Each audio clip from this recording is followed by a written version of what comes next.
ரஷ்யாவுடைய MiG-29 நம்ம வாங்கி வச்சுருக்கோங்கிற கோபத்தில் அமெரிக்கா ஊடகங்கள் ரஃபேல் விமானம் சுட்டு வீழ்த்தப்பட்டது, MiG-29 சுட்டு வீழ்த்தப்பட்டதுன்னு இந்த போட்டோக்களையும் செய்தியையும் பரப்பி கொண்டிருக்கிறார்கள் அமெரிக்க ஊடகங்கள். ஆனால் அமெரிக்காவில் இருக்கிற ஊடகம் எப்படின்னு பார்த்தீங்கன்னா, போரில் கூட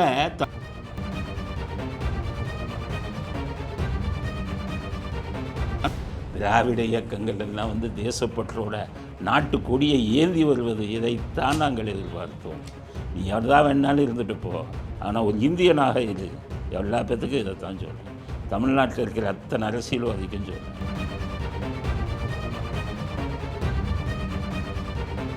பாகிஸ்தானுக்கு முழுமையாக பாடம் கற்றுக் கொடுத்து விட்டு இந்த போர் நிறுத்தம் வந்திருந்தால் நாம் மிகவும் மகிழ்ச்சி அடைஞ்சிருப்போம்.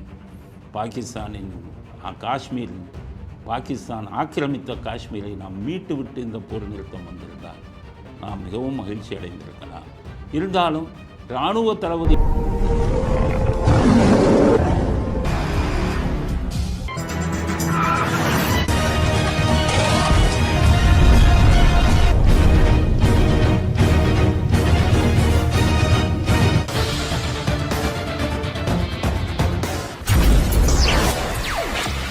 வணக்கம். இன்றைய அரசியல் ஆடுகளம் சொல்லும் செய்திகள் என்ன அப்படிங்கிறத பற்றி ஒரு அரசியல் அலசலை இப்போது பார்க்கலாம்.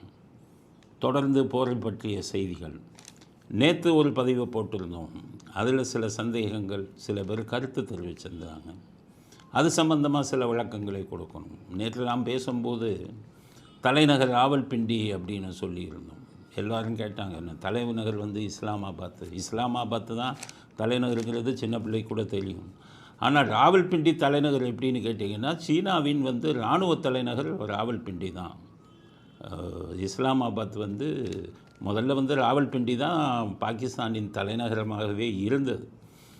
அதுக்கப்புறம் இப்போ சில காரணங்கள் என்னன்னு கேட்டிங்கன்னா, பாகிஸ்தானுடைய இராணுவ தலைமையிடம் ராவல்பிண்டியில் இருந்தது. அப்போ பாகிஸ்தான் என்ன பண்ணாங்க, இராணுவ தலைமையிடம் எங்கே இருக்கோ அங்கே தலைநகர் இருக்கக்கூடாது, பாதுகாப்பு காரணங்கள்னால ராவல்பிண்டியிலிருந்து அதற்கு பிறகு இஸ்லாமாபாத்துக்கு மாற்றப்பட்டது. இஸ்லாமாபாத்துக்கு தலைநகரமாக இருந்தாலும் இராணுவ தலைநகராக ராவல்பிண்டி தான் செயல்பட்டு கொண்டிருக்கிறது. அதனால் பாகிஸ்தானை பொறுத்தவரை தலைநகர் இஸ்லாமாபாத். ஆனால் ராவல்பிண்டியை தான் இராணுவ தலைநகர் என்று சொல்லுவாங்க. எப்படி இப்போ அமெரிக்காவில் பார்த்திங்கன்னா எல்லாருமே அமெரிக்காவின் தலைநகர் எதுன்னு கேட்டிங்கன்னா வாஷிங்டன்னு சொல்லிடுவாங்க. ஆனால் அமெரிக்காவின் தலைநகர் வாஷிங்டன் தான். ஆனால் அமெரிக்காவின் பொருளாதார தலைநகர், பிஸ்னஸ் தலைநகர் நியூயார்க் தான். வாஷிங்டன் வெறும் தலைநகர். New York business commercial capital New York தான். அது மாதிரி தான் இது பாகிஸ்தான்லேயும் ராவல்பிண்டி இராணுவ தலைநகராக தான் செயல்பட்டு கொண்டிருக்கிறது. இப்போ இந்தியாவை எடுத்துக்கிட்டிங்கன்னா, இப்போ அமெரிக்காவில் பார்த்திங்கன்னா இன்னொரு இது பார்த்திங்கன்னா, பாகிஸ்தான் பார்த்திங்கன்னா இராணுவ தலைநகர் ராவல்பிண்டின்னு வச்சுருக்கான். இதான தலைநகர் இஸ்லாமாபாத். ஏன்னு கேட்டிங்கன்னா, தலைநகரில் இராணுவ இது இருக்கக்கூடாதுங்கிறதுக்காக தான் பிரித்து வச்சுருக்காங்க. அமெரிக்காவை எடுத்துக்காங்க. அமெரிக்காவின் தலைநகர் வாஷிங்டன், கமர்ஷியல் கேபிட்டல் நியூயார்க். ஆனால் அமெரிக்காவின் இராணுவ தலைமையகம் கேபிட்டலில் இருக்காது, தலைநகரில் இருக்காது. அது விர்ஜியானான்னு வேறு பாகிஸ்தானின் மாநிலத்தில் தான் இராணுவ தலைமையகம் இருக்கும். அதனால தான் அமெரிக்காவும் பாகிஸ்தானும் ஒரே மாதிரி இராணுவ தலைமையகம் எங்கே இருக்கோ அந்த இடத்துல தலைநகரை வைக்காமல் தனி தலைநகராக வச்சுருப்பாங்க. இந்தியா நம்முடையது டெல்லி தான் தலைநகரம். ஆனால் இராணுவ தலைமையகமும் டெல்லியில் இருக்குது. இது பாதுகாப்புக்கு வருங்காலத்தில் பிரச்சனைகளை கொடுக்கலாம். ஏன்னா இராணுவ தலைமையை தான் அடிப்பாங்க எப்போவுமே. நாடுகளுக்குள் போர் வரும்போது இராணுவ தலைமையத்தை தான் கை வைப்பாங்க. அப்போ நம்முடைய தலைநகரிலே அது இருக்கக்கூடாது. அப்படி இருந்தால் தலைநகருக்கும் ஆபத்து வரும். அதனால் தான் பாகிஸ்தான் 2 இதை பிரித்து வச்சுருக்காங்க. வருங்காலத்தில் இந்தியாவும் டெல்லியில் தலைநகரில் இராணுவ தலைமையத்தை வைக்கக்கூடாது, வேறு ஒரு மாநிலத்துக்கு அதை மாற்றுவது நல்லது அப்படிங்கிறது நம்முடைய கருத்து. அடுத்தது இந்த வான்வெளி பாதுகாப்பு, அதை பற்றி ஒரு கருத்து சொல்லியிருந்தோம். வான்வெளி பாதுகாப்பில் இஸ்ரேலுடைய அயன் டோம் நம்ம பின்பற்றி அந்த சம்பந்தமான பாதுகாப்பு ஏவுகணைகளை நம்ம உபயோகிக்கிறோம் அப்படின்னு ஒரு கருத்தை சொல்லியிருந்தோம். அதில் சில பேர் இல்லையே, அது S-400 அப்படின்னு சொல்லக்கூடிய ரஷ்யாவுடைய வானிலை வான்வெளி பாதுகாப்பு தான் நம்ம உபயோகிக்கிறோம்னு கருத்து தெரிவிச்சிருந்தாங்க. அதாவது நம்ம வான்வெளி பாதுகாப்புக்கு S-400 அப்படின்னு சொல்லக்கூடிய ரஷ்யாவுடைய ஏவுகணைகளை உபயோகித்தாலும் நம்ம இஸ்ரேலுடைய ஏவுகணைகளையும் அதில் உபயோகிக்கிறோம் அப்படிங்கிறது தான் எங்களுக்கு கிடைத்த செய்தி. ஏன்னு கேட்டிங்கன்னா, இஸ்ரேலுடைய பாதுகாப்பு வான்வெளி பாதுகாப்பு ரொம்ப பவர்ஃபுல்லானது, மிகவும் சக்தி வாய்ந்தது. சமீபத்திய போரில் கூட ஈரானுடைய அத்தனை ஏவுகணைகளையும் அடித்து உள்ளே வருவதற்கு முன்பாகவே அடித்து நொறுக்கிவிட்டது இஸ்ரேல். அந்த இஸ்ரேல் ஏவுகணைகளும் மிகவும் சக்தி வாய்ந்தவை.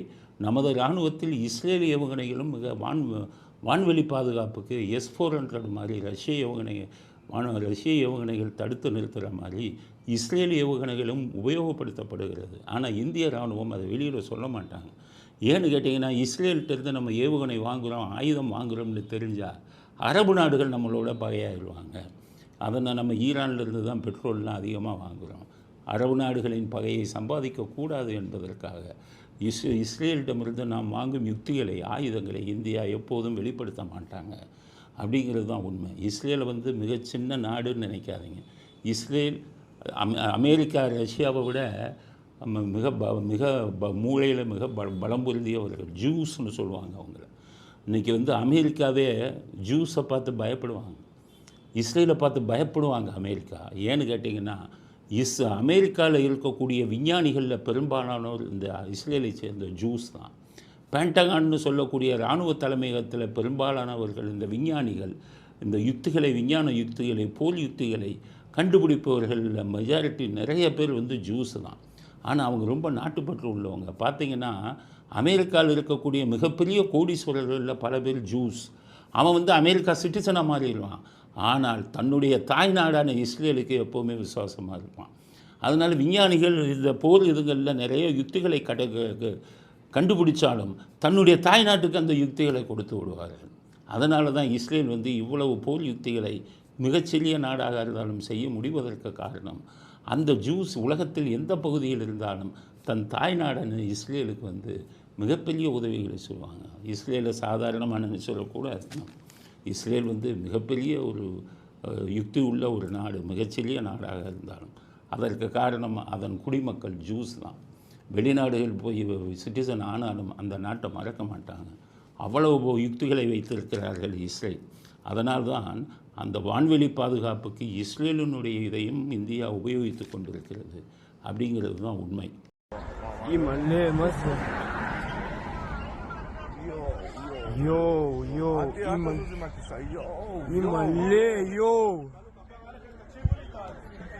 இதுபோக ஆகாஷ் ஏவுகணைங்கிறது தான் நம்ம இந்தியாவில் உருவாக்கப்பட்டது.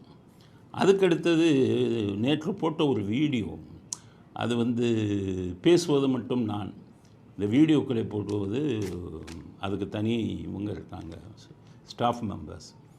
அவங்க சில நேற்று போட்ட ஒரு வீடியோ ரஷ்யா உக்ரைன் அவங்களுக்கு இடையே நடந்தபோது வெளிவந்த வீடியோ.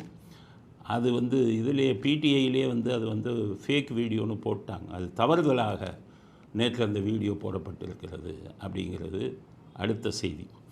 அதுக்கடுத்தது இந்த ரஃபேல் சுட்டு வீழ்த்தப்பட்டது. நமது இந்திய விமானம் 3 விமானம் ரஃபேல் சுட்டு வீழ்த்தப்பட்டது அப்படின்னு ஒரு செய்தி அது ஹிந்து பத்திரிகையிலெல்லாம் போட்டிருந்தாங்க. அது எப்படி ஏன்னா பாகிஸ்தானுக்கே அதுக்கு ஆதாரம் கொடுக்கல அவங்க. நீங்கள் சோஷியல் மீடியாவில் வருதுன்னு சொல்லிட்டாங்க. இந்தியாவும் அதை இது பண்ணல. நம்ம விமானம் எதுவும் சுட்டு வீழ்த்தப்பட்டதாக இந்தியாவும் சொல்லவில்லை. அப்போ ஏன் அந்த ரஃபேல் விஞ்ஞானம் சுட்டு வீழ்த்தப்பட்டதாக செய்தி வந்தது அப்படின்னு பார்த்தீங்கன்னா, அரசு அதாவது போர்லேயும் வியாபாரம் பண்ணக்கூடிய நாடுகள் நிறையா இருக்காங்க. அதனால் இந்த போர் வியாபாரத்தை பண்ணுவதற்காகவே அந்த செய்தி அமெரிக்காவில் பரப்பப்பட்டது அப்படிங்கிறது, அமெரிக்காவால் பரப்பப்பட்டது, அமெரிக்கா ஊடகங்கள் பரப்பினாங்கிறதுக்கு இப்போ செய்தி வந்தது. இப்போ நம்ம பார்த்திங்கன்னா, நம்ம இந்திய இராணுவத்தில் வெளிநாடுகள் உருவாக்கிய போர் விமானங்கள் வாங்கி வச்சுருக்காங்க. அதில் முக்கியமானது ரஃபேல் என்ற போர் விமானம். இது வந்து பிரான்ஸ் நாடு உருவாக்கியது. இதை வந்து இந்தியா வாங்கி வச்சுருக்காங்க. அதுக்கடுத்து MiG-29 அப்படிங்கிறது வந்து ரஷ்யா உருவாக்குனது. இது ரெண்டும் தான் நம்ம இந்தியாவுடைய இதில் ஏர்ஃபோர்ஸில் இதில் வந்து இந்தியாவுடைய ஏர்ஃபோர்ஸில் வந்து அதிகம் இடம் பிடித்தது வந்து இந்த ரஃபேலுங்கிற ஃப்ரான்ஸ் விமானமும் MiG-29ங்கிற ரஷ்யா விமானம் தான். இதில் அமெரிக்கா சில போர் விமானங்களை உருவாக்கியிருக்காங்க. அது என்னென்னா F-35 அண்டு வந்து கில்லர் அப்படிங்கிறது. இது ரெண்டும் அமெரிக்கா உருவாக்குனது. அமெரிக்கன் ஏர்ஃபோர்ஸில் இந்த விமானங்கள் தான் அதிகம். அமெரிக்கா என்ன பண்ணுறான், இதை உபயோகப்படுத்துறது இல்லாமல் மற்ற நாடுகளுக்கு இந்த விமானத்தை விற்று பணமாக்குறான். நீங்கள் யார் அமெரிக்கா விமானத்தை அதிகம் வாங்குறீங்களோ அவங்களுக்கு வந்து சண்டை வந்தால் சப்போர்ட் பண்ணுவான். இப்போ நம்ம ஃப்ரான்ஸோட ரஃபேலையும் ரஷ்யாவுடைய MiG-29ஐயும் நம்ம வாங்கி வச்சுருக்கோங்கிற கோபத்தில் அமெரிக்கா ஊடகங்கள் ரஃபேல் விமானம் சுட்டு வீழ்த்தப்பட்டது, MiG-29 சுட்டு வீழ்த்தப்பட்டதுன்னு இந்த போட்டோக்களையும் செய்தியையும் பரப்பி கொண்டிருக்கிறார்கள் அமெரிக்க ஊடகங்கள். ஆனால் அமெரிக்காவில் இருக்கிற ஊடகம் எப்படின்னு பார்த்தீங்கன்னா, போரில் கூட தன்னுடைய சொந்த தாய் நாட்டுக்கு வியாபாரம் நடக்கிறதுக்கு இது பண்ணுறான் ஊடகங்கள். இங்கே இருக்கிற ஊடகம் காலை வாடுறான், வாழுகின்ற நாட்டுக்கே துரோகம் பண்ணிக்கிட்டு இருக்கான். ஆக அமெரிக்கா போட்ட அந்த செய்தியை ஹிந்து எடுத்து 3 விமானங்கள் ரஃபேல் விமானங்கள் சுட்டு வீழ்த்தப்பட்டனங்கிறத வெக்கமில்லாமல், அங்கே அமெரிக்க ஊடகங்களுக்கு இருக்கும் தேசப்பற்று கூட இல்லாமல் வெளிநாட்டுக்கு வந்து ஆதரவு தெரிவித்து இந்த செய்தியை ஹிந்து என் ராம் போட்டிருக்காரு. அப்படிங்கிறது தான் வேதனையான செய்தி. அமெரிக்கா நடத்தும் இந்த போர் வியாபாரத்துக்கு துணை போவதற்காக அமெரிக்க ஊடகங்கள் பரப்பிய பொய் செய்தி என்பது வந்து இப்போ தான் தெரிய வந்திருக்கு. அதனால தான் அமெரிக்காவுடைய ரஃபேல் விமானத்துக்கு தன்னுடைய எதிர்ப்பை காட்ட வேண்டும் என்பதற்காக அமெரிக்கா செய்த தந்திரம் அப்படிங்கிறது தான் இந்த செய்தி. அதுக்கடுத்தது நவாஸ் ஷெரீஃப், முன்னாள் பாகிஸ்தான் அதிபர், அவர் அறிக்கை விட்டிருக்கார். இந்தியாவுடன் நல்லுறவை வச்சுக்கோங்க, இந்தியா மிகப்பெரிய நாடு, 2 நாடுகளும் அணு ஆயுதம் உள்ள நாடு, தயவுசெய்து போரை உடனே நிறுத்துங்க அப்படின்னு சொல்லிட்டு என்ன சொல்கிறாரு இந்த நவாஸ் ஷெரீஃப். 1999 நவாஸ் ஷெரீஃப் தான் பிரதமர். அப்போ இங்கே வாஜ்பாய் பிரதமர். 2 பேரும் ஒப்பந்தம் போட்டாங்க. அதுதான் லாகூர் ஒப்பந்தம். அது 2 நாடுகளுக்கும் கண்டிஷன் போட்டாங்க. போர் சம்பந்தமாக போட்டது. அணு ஆயுதங்கள் எல்லாம் உபயோகிக்கக்கூடாது. அதை நவாஸ் ஷெரீஃப் இப்படி சொல்கிறாரு, லாகூர் ஒப்பந்தத்தை நம்ம தான் மீறினோம். லாகூர் ஒப்பந்தம் இருக்கும்போது நம்ம அவளுக்கு என்ன பண்ணாங்கன்னு கேட்டிங்கன்னா, காஷ்மீர் மாவட்டத்தில் இருக்கக்கூடிய கார்கில்லில் நம்ம இராணுவம் ஊடுருவி உள்ளே போயிட்டாங்க. அதனால தான் இந்திய இராணுவம் நம்மளை தாக்குனாங்க. ஆக கார்கில் போர் நடந்ததுக்கு காரணமே நம்ம பக்கம் இருந்த தவறு தான். அதனால் இந்திய அதிகாரிகளுடன் பேச்சுவார்த்தை பண்ணி முடிவு பண்ணுங்கள், போரை தொடராதீங்க, இந்தியா போன்ற ஒரு பலமிக்க நாடிடம் மோதாதீர்கள் அப்படின்னு சொல்லி அறிக்கை விட்டிருக்காரு. அந்த நவாஸ் ஷெரீஃபோட தம்பி தான் இப்போ பிரதமராக இருக்கார் பாகிஸ்தானில். அதனால் நவாஸ் ஷெரீஃபோன்ற நல்ல அரசியல்வாதிகள் அங்கே இருந்தாங்க. அதனால தான் அந்த நேரத்தில் எல்லாம் வந்து போருங்கிறதுக்கு இதுவே இல்லாமல் இருந்தது வாய்ப்பு. இப்போது வந்திருக்கும் அதிகாரிகளுக்கும் போரில் விருப்பம் இல்லை, அரசியல்வாதிகளுக்கு போரில் விருப்பம் இல்லை. இராணுவம் தான் இதை தொடர்ந்து கொண்டிருக்கிறது. அதுவும் இராணுவமும் பலம் இழந்து கிடக்கிறது, வேறு வழி இல்லாமல் இந்த போரை நடத்தி கொண்டிருக்கிறது அப்படிங்கிறது அடுத்த செய்தி. அடுத்தது IMF loan, international monetary fund. IMFலேருந்து லோன் கேட்டிருந்தாங்க பாகிஸ்தான். அது இந்தியா எதிர்ப்பு தெரிவித்தாங்க, இவங்களுக்கு கொடுக்காதீங்க, இவங்க நீங்கள் லோனு கொடுத்தீங்கன்னா அது பயங்கரவாதத்துக்கு உபயோகிப்பார்கள் அப்படின்னு எதிர்ப்பு தெரிவித்தாங்க. அப்படி இருந்தும் 17,000 கோடியை வந்து லோனாக கொடுத்துட்டாங்க. இந்தியாவில் பல பேருக்கு பதற்றம், இவ்வளவு லோனை போர் டைமில் போய் கொடுக்குறாங்களேன்னு. ஆனால் அந்த லோன் ஒப்பந்தத்தில் வந்து சில ஷரத்துக்கள், இந்த பணத்தை எதுக்கு உபயோகிக்கணும் அப்படிங்கிறது இருக்குது. அது பயங்கரவாதத்துக்கோ போருக்கோ உபயோகப்படுத்தக்கூடாதுங்கிற ஷரத்து இருக்குது. அதனால் இந்த லோன் வந்துருச்சே, இனி பாகிஸ்தானுக்கு ஓங்கிருமே அப்படின்னு யாரும் பயப்பட தேவையில்லை. காரணம், அந்த லோன் அமௌண்ட்டு, ஒரு வாங்கிய கடன் தப்பான இதுக்கு உபயோகப்படுத்தினால் பாகிஸ்தானை பிளாக் லிஸ்ட் பண்ணிடுவாங்க. அப்புறம் வருங்காலத்தில் எந்த லோனும் வாங்க முடியாது. அதனால் இந்த IMF லோன் வாங்கியதால் பாகிஸ்தானுக்கு எந்த விதத்திலும் மிகப்பெரிய ஆதாயம் இல்லை. அவர்கள் நாட்டு பிரச்சனைக்காக, கடன்களை தீர்ப்பதற்காக, மற்ற விஷயங்களுக்காக நேர்வழியில் உள்ளவைகளுக்குத்தான் அந்த லோனை வந்து அவங்க செலவிட முடியும். அதனால் ஐஎம்எஃப் லோன் அவர்களுக்கு கிடைத்ததால் இந்தியாவிற்கு எந்த நஷ்டமும் இல்லை பெரிய அளவில் அப்படிங்கிறது அடுத்த கட்ட கருத்து. அடுத்தது துருக்கி. இந்த நாடு பாகிஸ்தானுக்கு ஆதரவு தெரிவிச்சிருக்கிறதா செய்தி வந்தது. அதனால் துருக்கி பாகிஸ்தானுக்கு ஆதரவு செய்தால் துருக்கியிடமும் நிறைய தொழில்நுட்பங்கள் இருக்குது, அங்கே எண்ணெய் வளம் இருக்குது. அதனால் துருக்கி நாடு நிறைய ஆயுதங்களை, நவீன ஆயுதங்களை வாங்கி வச்சுருக்காங்க, நவீன யுக்திகளை. அந்த துருக்கி பாகிஸ்தானுக்கு எல்லா நாடுகளும் இந்தியாவுக்குத்தான் ஆதரவு, இல்லாவிட்டால் நடுநிலைன்னு அறிவிச்சிட்டாங்க, சீனா உள்பட. ஆனால் துருக்கி மட்டும் தன்னுடைய ஆதரவை பாகிஸ்தானுக்கு தெரிவிச்சிருக்காங்க. அதை தெரிவித்த அடுத்த கணமே இஸ்ரேல் அறிக்கை விட்டிருக்காங்க. என்னென்னா, துருக்கி பாகிஸ்தானுக்கு ஆதரவு தெரிவித்தால் துருக்கி என்ற நாடே உலக வரைபடத்தில் இல்லாமல் போகும்னு இஸ்ரேல் பிரகடனம் பண்ணியிருக்காங்க.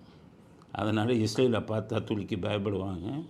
ஏற்கனவே 2 பேர்த்துக்கும் சமீபத்தில் நடந்த போரில் இஸ்ரேலின் பலம் என்னங்கிறத துருக்கி நன்றாக புரிந்து வைத்திருக்கிறார்கள்.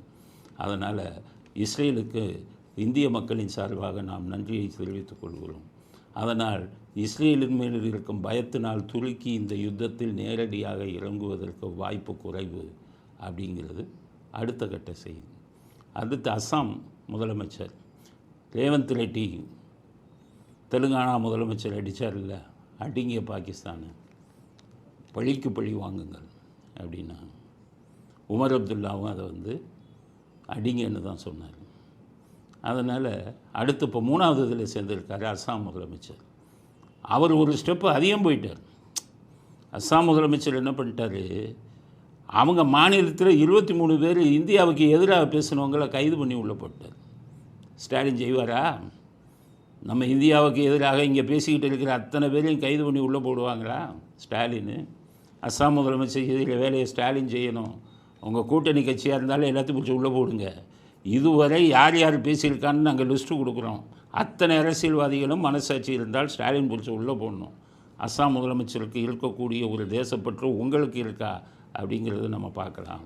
அப்படிங்கிறது ஸ்டாலினுக்கு நாங்கள் விடுக்கக்கூடிய செய்தி. அடுத்தது, இந்த போரில் சண்டிகார் ஹரியானா பகுதியில் சில தாக்குதல்களை பாகிஸ்தான் ஆரம்பித்திருக்கிறார்கள். இந்த தாக்குதல் விஷயம் தெரிந்தவுடன் லட்சக்கணக்கான இளைஞர்கள் நம்ம தமிழ்நாட்டில் ஜல்லிக்கட்டுக்கு கூட்டினாங்க பாருங்கள், சென்னையில் லட்சக்கணக்கான பேர். அது மாதிரி ஒரு மிகப்பெரிய இளைஞர் கூட்டம் சண்டிகாரில் நாங்கள் பாகிஸ்தானுக்கு இந்தியாவுக்கு ஆதரவாக, இந்திய இராணுவத்துக்கு ஆதரவாக எங்களையும் உபயோகப்படுத்தி கொள்ளுங்கள் என்ற நாட்டுப்பற்றோடு மிகப்பெரிய அளவில் கூடியிருக்கிறார்கள். அந்த வீடியோவை பாருங்கள்.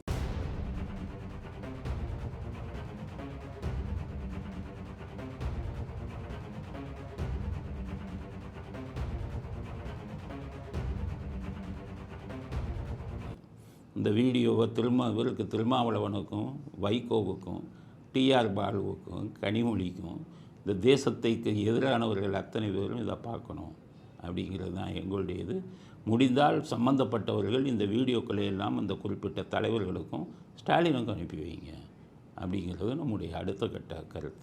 அடுத்தது, பென்டகான் என்று சொல்லக்கூடிய அமெரிக்காவின் இராணுவ தலைமையகத்தில் இப்போ அதிகாரியாக இருந்தவர் இப்போது ஓய்வு பெற்று விட்டார். அவர் இந்த பவரை பற்றி ஒரு கருத்தை தெரிவிச்சிருக்கார். அவர் சொன்னார், நான் பல ஆண்டுகளாக யோசிச்சுக்கிட்டே இருந்தேன், இவ்வளோ ஒரு தீவிரவாதிகள் தாக்கிக்கிட்டு இருக்காங்க, இந்தியா வேடிக்கை பார்த்துக்கிட்டே இருக்காங்களே, இவங்க எப்போ நடவடிக்கை எடுக்க போகிறாங்க? தீவிரவாதத்தை இவர்களால் அடக்க முடியவில்லையே, இவ்வளோ பெரிய நாடுன்னு சொல்கிறாங்க, இராணுவ பலம் வாய்ந்த நாடுங்கிறாங்க, 4வது இராணுவ பலத்தில் 4வது இடத்தில் உள்ள நாடு, இவ்வளவு வேடிக்கை பார்த்துக்கிட்டு இருக்காங்களே தீவிரவாதத்தை என்று நினைத்து கொண்டிருந்தேன். இப்போது தான் இந்தியாவின் பலம் உலகுக்கு தெரிகிறது. சரியான முறையில் தீவிரவாதிக்கு பதிலடி கொடுத்திருக்கிறார்கள் அப்படிங்கிறது சொல்லி பாராட்டு தெரிவிச்சிருக்காரு. அது ஒரு மிகப்பெரிய பாராட்டு. காரணம், அமெரிக்காவின் இராணுவ தலைமையகத்தில் அவர் உயர்ந்த பதவியில் இருந்தவர், அவர் ஆதரித்திருக்கிறார். ஏன்னா அவங்கெல்லாம் இராணுவத்தில் இருக்கும்போது உலகம் பூரா இருக்கக்கூடிய ஒவ்வொரு நாடுகளை பற்றியும், தீவிரவாதத்தை பற்றியும், பயங்கரவாதத்தை பற்றியும் பல செய்திகளை சேகரித்தவர்கள். அவர்களுக்குத்தான் தெரியும் அவ்வளோ பெரிய பயங்கரவாதத்தை இந்த பாகிஸ்தான் நடத்தி கொண்டிருக்கிறது அப்படிங்கிறத அவர் சாட்சியாக சொல்லியிருக்காரு. இப்போ ஓய்வு பெற்ற உடனே இப்போ பார்த்திங்கன்னா அங்கே இறந்த தீவிரவாதிகளுக்கெல்லாம் பாகிஸ்தான் இராணுவம் அஞ்சலி செலுத்தி தகனம் செஞ்சுருக்காங்க. அப்போ அந்த தீவிரவாதத்துக்கு எந்த அளவுக்கு அவர்கள் துணை போயிருக்கிறார்கள் அப்படிங்கிறது தெள்ளத் தெளிவாக தெரிகிறது. அதுவும் இதில் உலா வரக்கூடிய ஒரு முக்கியமான செய்தி இந்த செய்தியும் அப்படிங்கிறது நம்முடைய கருத்து. அடுத்தது, இந்த போரில் பாகிஸ்தானுக்கு சீனாவுடைய முழு உருவமும் இப்போது தான் தெரிந்திருக்கிறது. அவர்களுடைய உண்மை என்னங்கிறது இப்போ தான் தெரிஞ்சிருக்கு பாகிஸ்தான். எப்படின்னு கேட்டிங்கன்னா, நாமெல்லாம் மற்ற நாடுகளில் போர் விமானங்களை வாங்கினோம். உதாரணத்துக்கு ஃப்ரான்ஸ், ரஃபேல், MiG-29, ரஷ்யா. அதுக்கடுத்தது வான்வெளி பாதுகாப்பு S-400 ரஷ்யா. அடுத்தது இஸ்ரேலின் டெக்னாலஜி வான்வெளி பாதுகாப்பு.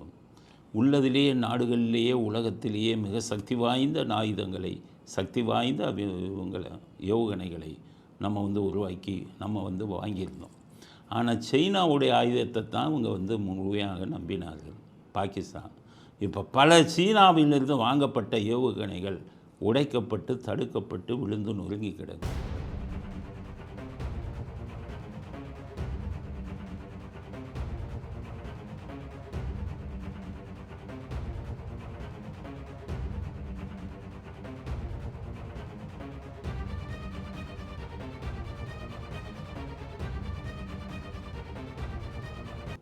ஆக இந்த போரில் வெளிவந்த இன்னொரு ரகசியம் என்னென்னா, சீனா உருப்படி இல்லாத ஆயுதங்களை எல்லாம் பாகிஸ்தானுக்கு கொடுத்து பணமாக்கி இருக்கிறார்கள் என்ற உண்மையை பாகிஸ்தான் உணர்ந்திருக்கிறார்கள்.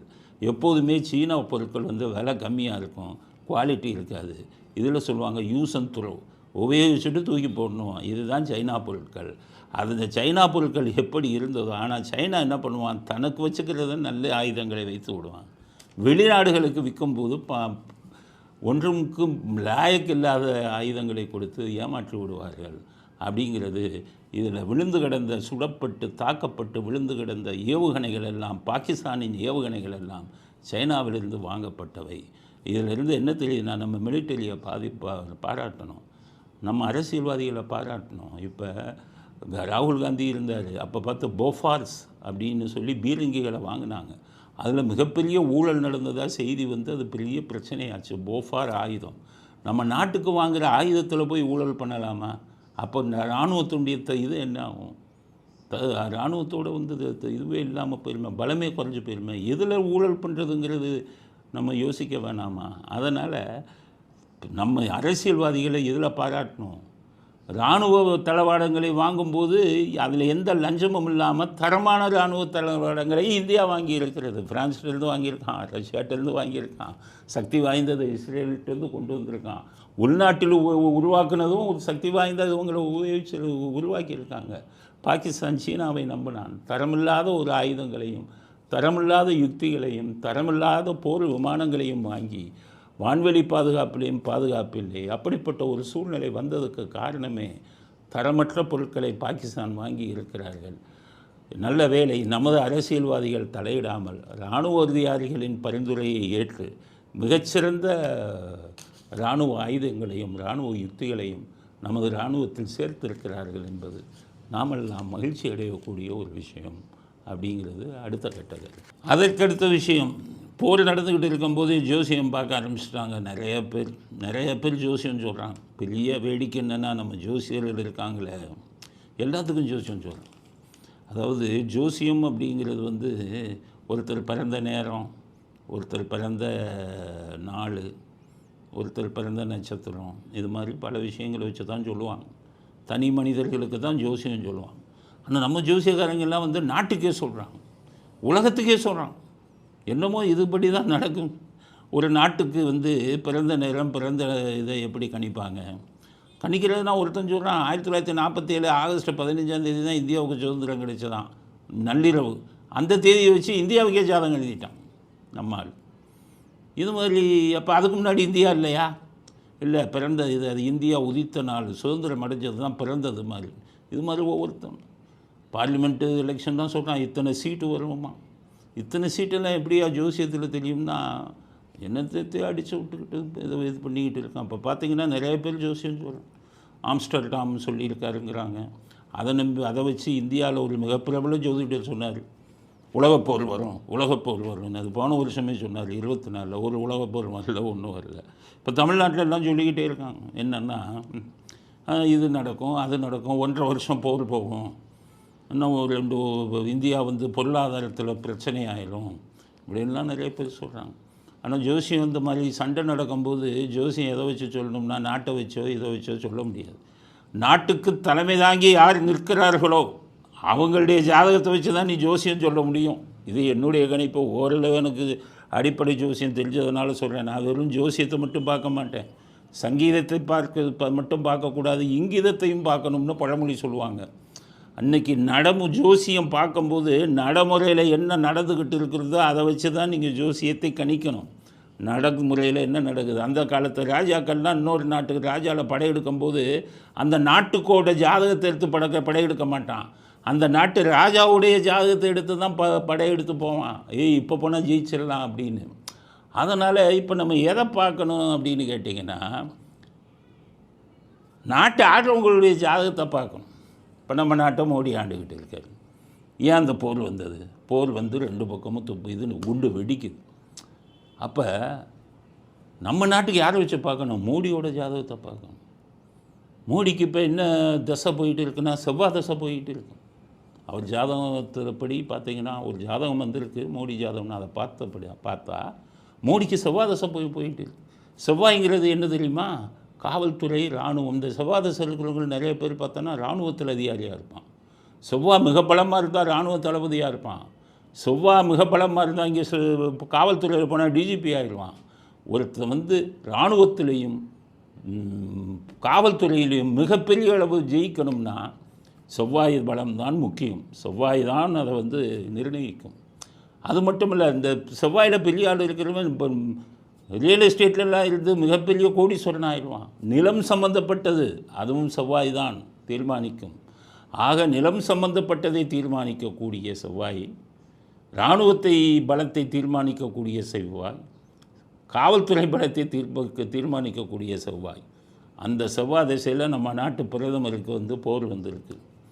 எங்கே போனாலும் சரி, எப்படி நடந்தாலும் சரி, இந்த இது போனாலும் சரி, இந்தியாவுக்கு சாதகமாகத்தான் இந்த இது முடியும். அதுதான் உண்மையான ஜோசியம். மோடி ஜாதகத்தை வச்சு ஜோசியம் சொல்லுங்கள், ஜோசியர்களுக்கெல்லாம் சொல்லுங்கள், ஊரை ஏமாற்றிக்கிட்டு தெரியாதுங்க. அங்கே இது வருது, அங்கே பூகம்பம் வந்துடும், நாடே அழிஞ்சு போயிடும், உலகமே அழிஞ்சு போயிடும் அப்படின்னு புத்தம் பொதுவாக சொல்லாதீங்க. அதனால் பார்த்தீங்களா, பாகிஸ்தான் பிரைம் மினிஸ்டர் ஜாதகத்தை பார்த்தீங்களா? அப்போ தான் நீங்கள் ஜோசியம் சொல்ல முடியும். சும்மா வந்துட்டு இந்த போர் வந்து ரொம்ப நாள் நீடிக்கும், ரொம்ப நாள் இது பண்ணணும் புத்தம் பொதுவாக சொல்வது சரியான ஜோதிடமாகாது. அதனால் எங்களுக்கு தெரிந்த ஜோதிடம் மோடிக்கு செவ்வாய் திசை நடப்பதால், செவ்வாய் திசையில் இந்த இராணுவ பிரச்சனைகள், சண்டை என்பது உருவாகியதால் இறுதி வெற்றி என்பது இந்தியாவுக்குத்தான் கிடைக்கும் அப்படிங்கிறது எங்களுடைய ஜோசியம் இதைத்தான் சொல்கிறது அப்படிங்கிறது நமது அடுத்த கருத்து. அடுத்தது, இன்று தமிழக அரசியலுக்கு வருவோம். போருக்கு ஆதரவான பேரணி ஸ்டாலின் இன்னைக்கு பேரணி நடத்திட்டார். அவர் கையில் அப்படியே இந்திய தேசிய கொடியை ஏந்தியபடி நடந்து வர்றாரு. ரொம்ப கண்கொள்ளாத காட்சி.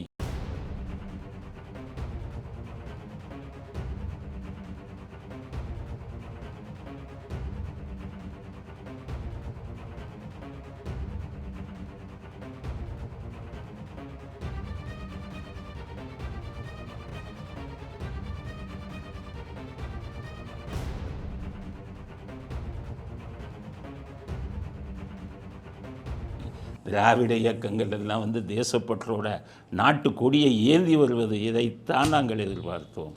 நீ எவ்வளோதான் வேணாலும் இருந்துட்டு போ, ஆனால் ஒரு இந்தியனாக இரு. எல்லா பேத்துக்கும் இதைத்தான் சொல்கிறேன். தமிழ்நாட்டில் இருக்கிற அத்தனை அரசியல்வாதிக்கும் சொல்கிறேன்.